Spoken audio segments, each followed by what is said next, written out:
হরে কৃষ্ণ হরে রাম। আমার শতকোটি প্রণাম। আমার গপুকেও আমার শতকোটি প্রণাম। আজকে আমি একটা গল্প বলবো। আমি একটা ভিডিও বানিয়েছি। সেই ভিডিওটার উপরে একটা ভাই কমেন্ট করেছে। ভাই না দাদা জানি না, তবে মনে হয় ভাইই হবে। তা সে ভাইটা আর কি বলছে যে কাউকে দান করে বলতে নেই, কিন্তু আমি কিন্তু সেইভাবে বলিনি। আমি একটা বলছি আর কি গল্পটা। একটা লোক সকালবেলায়, তখন 9টা-10টা বাজে, তা আমি রান্না করছি। তখন লোকটা, আমি বাইরে কী জন্যে বেরিয়েছি কোনো একটা দরকারে, দেখি ওই লোকটা আমাদের পথের কাছে দাঁড়ানো। তা ইশারা করে মানে বলছে, খেতে চাইছে আমার কাছে। না, লোকটাকে দেখে না পাগল মনে হচ্ছে না ভিখারি মনে হচ্ছে, জানি না। তার একটা মানে চেহারা এমন যে বুঝে উঠতে পারছি না। তা আমি বলছি কি, আসো, ঠিক আছে, বসো। তা আমি তখন ঘরে কেউ নেই। এবার আমি তো ঘরে ডেকে আনতে পারি না, এখন চারিদিকের পরিস্থিতি যা। আর আমি একটা মানে পুলিশের মেয়ে। আমার বাবা পুলিশের চাকরি করতো, বেঙ্গল পুলিশে। আর আমার স্বামী সিআরপিএফে এসআই চাকরি করে।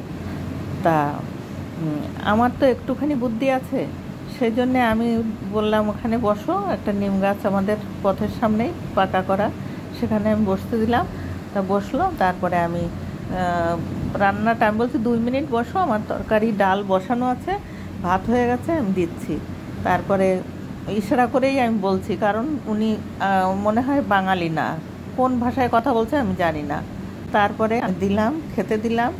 আর ওই অনুষ্ঠানের গ্লাস ছিল, সেই গ্লাসে করে জল দিলাম 1 গ্লাস। তখন উনি পেয়ে খুব খুশি আর কি। তা খেলো, আর আমিও দিয়ে অনেক মানে খুশি হলাম আর কি। যাক, আমিও এরকম গোপালের একটা ভক্ত পেলাম, আমি তাকে একটু সেবা করিয়ে খুব খুশি হলাম আর কি। তা খুশি কেন হলাম সেটাও আমি বলবো আর কি। ওনাকে তো দিয়ে আমি খুশি হলাম, আরও আমার মনে একটা মানে ব্যথা আছে, সেই ব্যথার ব্যাপারেও আমি খুশি হলাম আর কি। তাই আমি সেই জন্যে ভিডিওটা করে ছেড়েছি, কারণ সব কিছুরই একটা খারাপ দিক আছে, যেমন তেমন একটা ভালো দিকও আছে। তা ভাইটা মনে হয় ভালো দিকটা ভাবেনি, সে যেটা মনে করেছে সেটাই বলেছে। আমার কোনো তার জন্য কোনো নেই যে বললো কেন বা করলো। আমি সেজন্য বলছি, ঠিক আছে ভাই, তুমি আমার যদি মানে মনে হয় যে এটা ছেড়ে আমি ভুল করেছি, তাহলে ক্ষমা চাইছি তোমার কাছে। তা তখন খেয়ে চলে গেল, ঠিক আছে। এবার আমি আমার গল্পটা বলছি। তা আমার গপু কথা চ্যানেলে আপনারা ভিডিওটা দেখবেন, আর লাইক শেয়ার সাবস্ক্রাইব করবেন, আমার অনুরোধ রইল। আর সবাই ভালো থাকবেন, আর ভালো থাকার জন্য আমাদের কামনা করবেন। গপুর ভক্তদের সবার কাছে আমার কামনা। তা আমার 10 বছর আগে আমার বাবা মারা যায়। আমার বাবা মায়ের ভিতরে খুব মিল ছিল।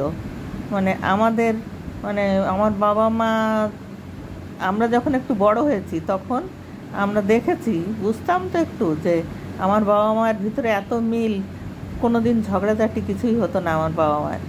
কারণ আমার বাবা ওই বেঙ্গল পুলিশ, তো ওই মাসে 1-2বার বাড়িতে আসতো, আর যখন কাছে কাছে ছিল তখন রোজই আসতো। তা আমার বাবা আমাকে আবার খুব ভালোবাসতো, বলতো যে ও আমার মা ওর মতো ছিল। আমরা দেখিনি আমার ঠাকুমাকে, কিন্তু আমার বাবা বলতো যে আমার মায়ের মতো হয়েছে, তাই মা বলে ডাকতো আমাকে। তা যাই হোক, এবার আমার বাবা হঠাৎ একদিন স্ট্রোক হয়ে মানে অসুস্থ হয়ে যায় আর কি। তারপর চিকিৎসা করে যা হোক ভালো হয়েছে, তারপরেও কয়েক বছর বেঁচে গেছে। তারপরে এইভাবে মানে মা খুব মানে সেবা যত্ন করতো আমার বাবার।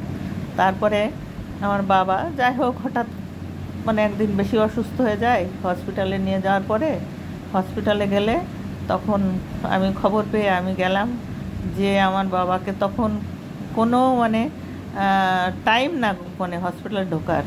তা আমি ঢুকে তারপরে বাবাকে আমি আমার হাত ধরলো। বাবা অসুস্থ, কিন্তু হাত ধরে আমাকে এত জোরে ধরেছে, আমি ছাড়াতে পারছি না।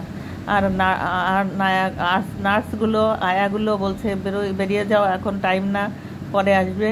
তা আমি তখন আমার বাবাকে বলছি, বাবা হাত ছেড়ে দাও, আমি বাইরে বসে থাকবো, আমি যখন 4টে বাজবে তখন আবার ঘর খুলে দেবে, আমি আসবো। কিন্তু ছাড়বেই না, এত ধরে। তখন কি, বাবা তুমি জল খাবা? তখন আমি একটু জল দিলাম, অল্প অল্প করে জল দিলাম, জল খেলো। তারপরে আমি হাতটা আস্তে ছাড়িয়ে আমি বলছি, বাবা আমি নিচে যাচ্ছি, দেখো আমাকে বকছে ওরা। তখন আমি নিচে যেয়ে বসলাম। আধা ঘন্টা পরেই ফোন আসলো যে আমার বাবা মারা গেছে। ওই আমার মা শুনে তখন থেকে আমার মার ব্রেনটা কেমন হয়ে গেল, মানে ব্রেনে আর কাজ করছে না আর কি। তখন আমার মা আস্তে আস্তে মানে সব কিছু ভুলে যায়। আর এবার আমার বাবার ফটো আছে, বা ফটোতে পুজো করে, তারপরে জল জল নিয়ে দেবে, ওষুধ দেবে, বলে খাও ওষুধ খাও, ওষুধ খাও, এরকম মানে ভুল মানেই করে আর কি। তখন এইভাবে আস্তে আস্তে করতে করতে এখন নিজের খাওয়া, নিজের কিছুই আর মনে নেই ওনার। জল খাইয়ে দিলেও গিলতে পারে না, ওই গালের ভিতর নিয়ে বসে থাকে। যাই হোক, আমার মা ভাইরা খুব যত্ন করতো আমার মাকে। তা আমিও যেতাম মাঝে মাঝে, যে দেখে আসতাম। তারপরে এইভাবে আমার মা একদিন হারিয়ে যায়। হারিয়ে গেলে অনেক কষ্ট করে খুঁজে পাই আমরা। তারপরে থেকে মাকে খুব নজরে রাখি একটা। তারপরে আমি সেই ফটোটা বাইরে বেরিয়েছি আর দেখি এই লোকটা এনাকে দেখে দাঁড়ানো, আমার মায়ের কথা মনে পড়ে। দেখে হাত জোড় করে ইশারায় এরকম লোক দেখলে আমার খুব তখন আমি আমার মায়ের বললাম, আচ্ছা বসো। আর বসলো। তারপরে আমি এনে, রান্না আমার হয়ে পারে, তবুও প্রথমেই আমি ওনাকে ভাতটা দিলাম। জানি না কোন রূপে এসছে, ওনাকে দেখে পাগলও মনে হচ্ছে না, আবার কি জানি কিরকম জানি না কোন রূপে কেন কে আসে।